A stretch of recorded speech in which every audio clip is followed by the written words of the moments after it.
Saudara, jika kemarin yang dirilis adalah survei elektabilitas bakal calon presiden, hari ini Litbang Kompas kembali merilis hasil survei terbaru terkait elektabilitas bakal calon wakil presiden.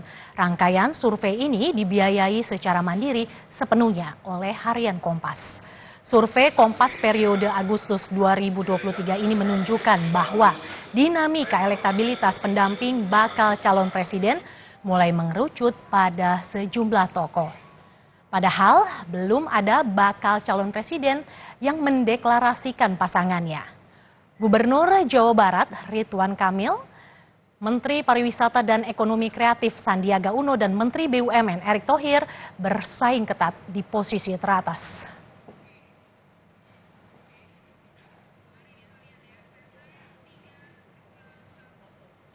Ya, saudara, elektabilitas bakal calon wakil presiden, mari kita lihat selengkapnya elektabilitas para tokoh potensial bakal calon wakil presiden dari survei Litbang Kompas pada 27 Juli sampai 2 Agustus 2023. Dalam sajian data ini kami hanya menampilkan 5 nama teratas. Dalam survei terbaru ini, Ridwan Kamil memimpin dengan mengantongi 8,4%. Di posisi kedua ada Sandiaga Uno dengan 8,2%. Kemudian Erick Thohir 8,0%, Agus Harimurti Yudhoyono di 5,1% dan Mahfud MD di 3,7%. Ya, itu tadi 5 posisi teratas. Kemudian saudara yang juga menjadi sorotan yakni terkait dengan di sini elektabilitas bakal calon wakil presiden Anies Baswedan di 5,7%, kemudian Ganjar Pranowo di 5,4%, kemudian ada Prabowo Subianto di 2,2%. Ya, kita kupas bagaimana dinamika elektabilitas tokoh dengan keterpilihan teratas. Yang pertama, Ridwan Kamil. Di survei Agustus ini, saudara, Ridwan Kamil memimpin dengan angka 8,4%. Kalau kita lihat angka 8,4% ini sebenarnya menurun. Ya, yang sebelumnya Ridwan Kamil di angka 10,1 pada Januari 2023, kemudian di Mei 9,3%, kemudian di Agustus 2023 ini 8,4%. Itu hasil terbaru tren elektabilitas Ridwan Kamil. Kemudian kita lihat saudara, Sandiaga Uno pada Januari 2023 di angka 12,4%. Mei 2023 11,9%. Dan berdasarkan survei terbaru periode Agustus ini terus mengalami penurunan di titik 8,2%.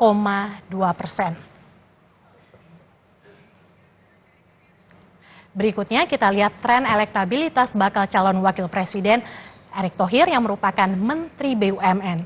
Jika di Januari 2023 angkanya 3,1%, di Mei 4,5%, pada bulan Mei 2023, tingkat keterpilihan Erick Thohir dalam survei Litbang Kompas di Agustus 2023 ini cukup memberi kejutan. Erick yang sebelumnya hanya mengantongi keterpilihan di bawah 5%, pada Agustus ini angkanya meningkat menjadi 8%.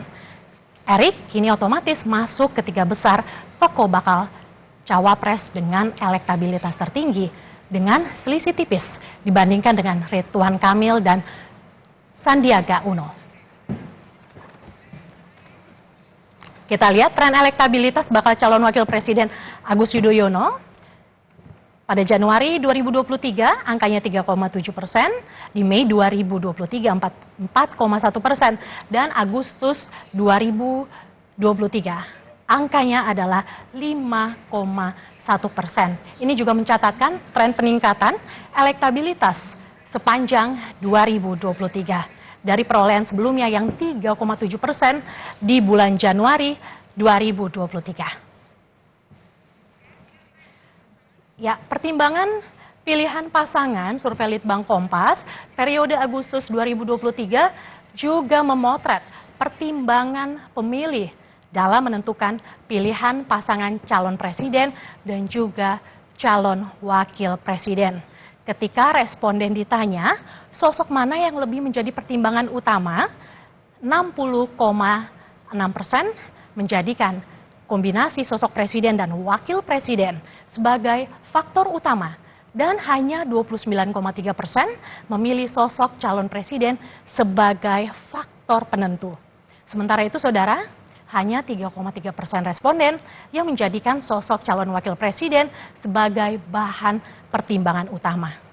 Dan yang menarik, saudara, proporsi yang memilih tidak tahu lebih besar daripada yang memilih sosok calon wakil presiden sebagai bahan pertimbangan utama.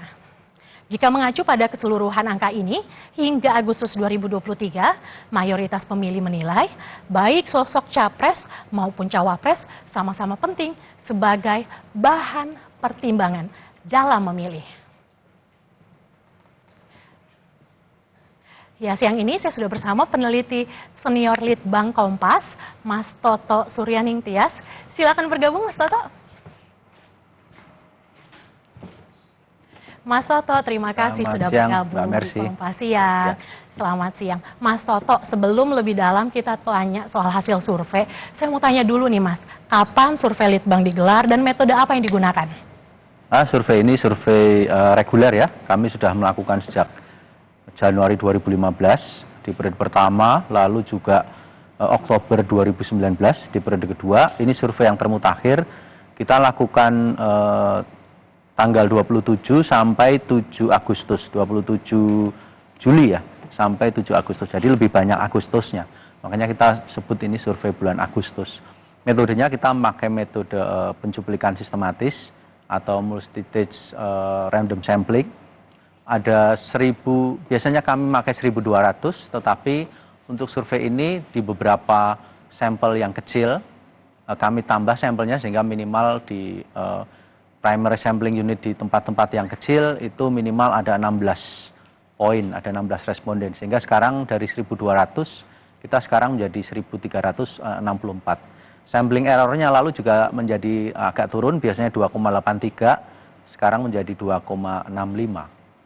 Kurang lebih plus minus ya. Mas Toto, dari hasil survei Litbang Kompas memperlihatkan dinamika elektabilitas kandidat bakal cawapres yang mulai mengerucut ke sejumlah tokoh. Dari survei digelar di awal tahun hingga kemudian di bulan Mei dan juga kemudian di bulan Agustus ini. Sebenarnya apa yang memengaruhi tingkat keterpilihan para tokoh ini, Mas Toto? Pertama-tama cawapres ini dia lebih dinamis ketimbang capres ya. Kalau capres namanya hanya 3. Kemudian juga susunannya kurang lebih kita tahu 2 sama kuat, kemudian yang 1 dia agak tertinggal. Tapi untuk cawapres dia jauh lebih dinamis. Pertama-tama karena memang cawapres ini dipengaruhi oleh lebih banyak komponen. Jadi ada di sana ada komponen dalam hal ini faktor ya. Pertama adalah faktor capresnya sendiri. Capresnya siapa ini yang mau dipasangin. Yang kedua adalah partainya. Koalisi partainya bagaimana susunannya. Yang ketiga baru sosoknya. Nah, sosok cawapres ini kalau kita lihat mulai dari kira-kira bulan Oktober tahun lalu, sebetulnya yang dominan nama-nama ini. Tetapi yang paling tinggi Pak Sandi Uno sebetulnya. Jadi Pak Sandi Uno itu selalu leading dalam paling tidak 3 sampai 4 kali survei di tahun lalu dan awal tahun ini dalam hal elektabilitas sebagai cawapres alone ya, cawapres saja, bukan sebagai pasangan gitu. Tetapi dalam survei yang bulan Agustus yang terbaru ini kita melihat bahwa memang ada pergerakan. Jadi cawapres ini menjadi lebih dinamis, pertama-tama karena dia tergantung lebih banyak aspek ya, faktor. Kemudian juga kita melihat bahwa preferensi publik terhadap cawapres ini memang jauh lebih kecil dibandingkan preferensi terhadap capres. Tadi di tabel juga sudah ditayangkan, preferensi terhadap cawapres itu hanya sekitar 3% saja. Sementara untuk capres itu hampir 30%, 29%. Publik sebetulnya tetap melihat sebagai sebuah pasangan capres dan cawapres. Itulah yang lebih direkognisi ya, yang lebih dikenali dan lebih diperhitungkan oleh publik sebagai aspek yang mempengaruhi dia dalam memilih.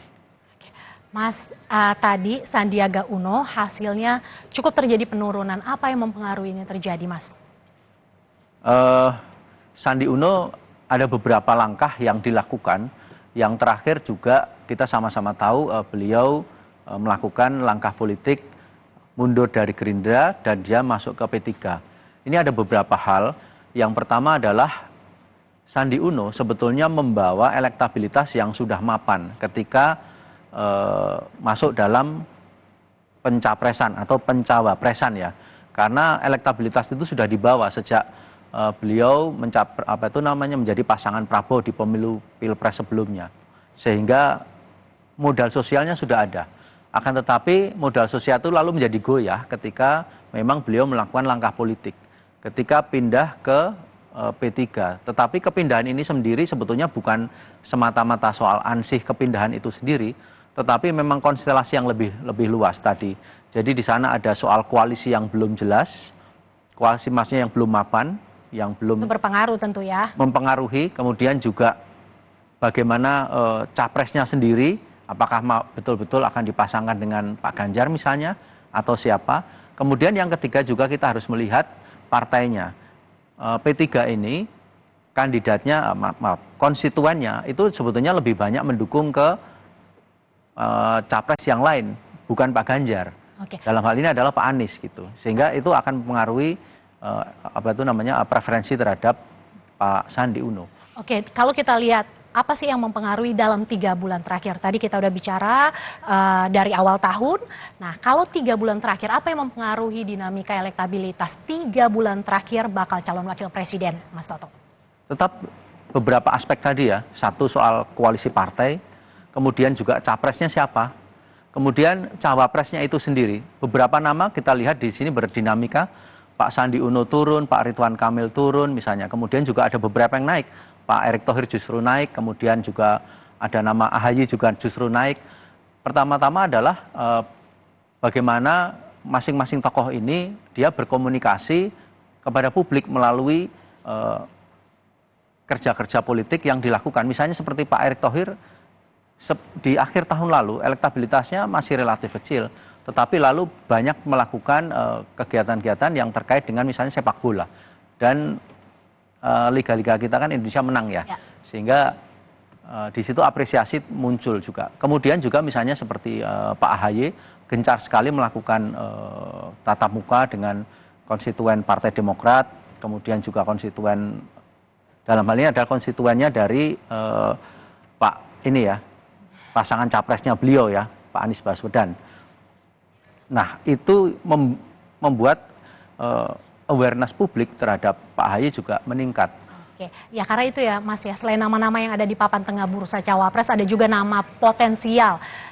Apa yang bisa kita lihat nih dari nama ini? Nah, ini ada AHY, ada Pak Mahfud MD. Nah, ini kita membedakan antara elektabilitas cawapres dengan kekuatan sosok. Kalau elektabilitas cawapres tadi sudah ditayangkan, di sana ada nama Ridwan Kamil, Sandi Uno, Erick Thohir, dan seterusnya. Tetapi begitu bicara tentang kekuatan sosok, ansih hanya kekuatan sosok cawapres saja, rupanya di sini kita ada kejutan. Nama Pak Mahfud MD ternyata direkognisi, dikenali dan diapresiasi oleh publik itu relatif paling besar dibanding nama-nama yang lain.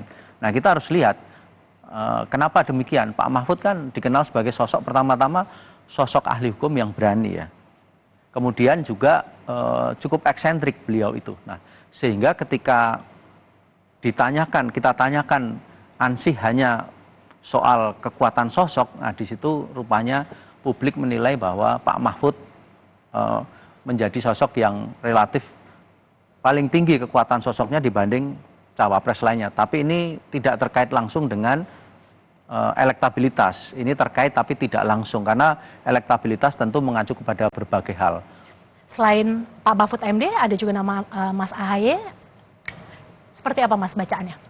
Mas AHY banyak terdongkrak kalau menurut kami, ya karena penampilannya ya. Dalam hal pertemuan-pertemuan dengan basis massa. Basis massa dalam konteks dipasangkan dengan capres. Nah, itulah yang meningkatkan awareness publik terhadap AHY. Ini tidak sama kalau kita misalnya melihat partainya, Demokrat sebetulnya tidak meningkat di dalam survei kami, relatif stagnan. Tetapi AHY-nya meningkat. Nah, di sini kita melihat bagaimana kerja-kerja politik bertemu dengan basis massa dan juga menghimpun narasi apa yang mau ditawarkan ketika menjadi cawapres misalnya, itu rupanya meningkatkan elektabilitas AHY. Mas Toto, Litbang Kompas juga menemukan soal pemilih bimbang atau undecided voters yang masih tinggi 44%. Apa sih yang masih ditunggu oleh mereka ini, Mas Toto? Itu terkait tadi ya, itu terkait yang kita sampaikan kenapa naik turun gitu. Kenapa cawapres ini jauh lebih labil dibandingkan capres. Bagian pemilih bimbang itu menjelaskan juga. Jadi itu aspek dari proporsi komposisi pemilih. Kalau kita mengacu ke akhir tahun lalu, di bulan-bulan Oktober, survei kami sebetulnya jauh lebih kecil pemilih bimbangnya, hanya angka 20-an% lebih ya, 22%, 23%. Sekarang justru naik 44%. Karena apa? Karena publik sekarang menjadi lebih bimbang di dalam menentukan cawapresnya. Ini beda dengan capres. Kalau capres publik menjadi lebih pasti, jadi lebih tersegmentasi. Tetapi untuk cawapres, rupanya langkah-langkah politik baik dari capresnya sendiri, baik dari koalisi partai yang tiba-tiba ada kejutan seperti kita tahu kemarin tiba-tiba Golkar dan PAN menempel kepada koalisinya Pak Prabowo misalnya, itu kan membuat pemilih menjadi capresnya saja belum pasti apalagi cawapresnya.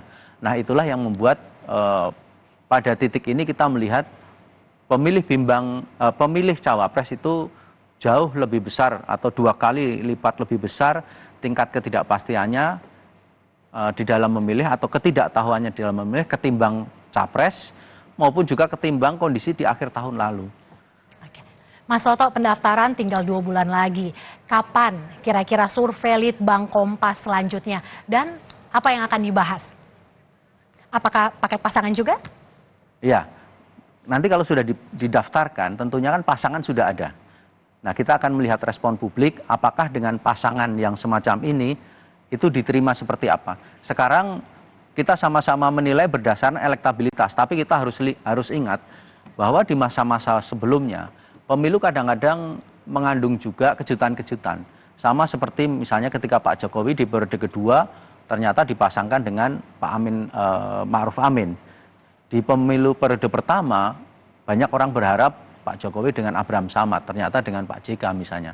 Jadi periodisasi dan juga keputusan politik dari koalisi partai dan dari capres itu sendiri pada akhirnya akan mempengaruhi bagaimana penampilan dan juga performance politik ya. Bagaimana dikomunikasikan kepada publik itu akan mempengaruhi bagaimana publik menilai. Nah setelah itu terjadi kita akan coba survei lagi paling tidak sebelum akhir tahun ya, supaya kita bisa memberikan gambaran pada publik dinamika elektabilitas dari pasangan. Kali ini pasangan, bukan hanya capres-cawapres. Terima kasih Mas Toto Suryaningtyas, peneliti senior harian Kompas yang sudah bergabung dalam Kompas Siang. Kita sudah membahas hasil survei Litbang Kompas yang terbaru, survei yang dibiayai secara mandiri oleh harian Kompas. Terima kasih Mas Toto.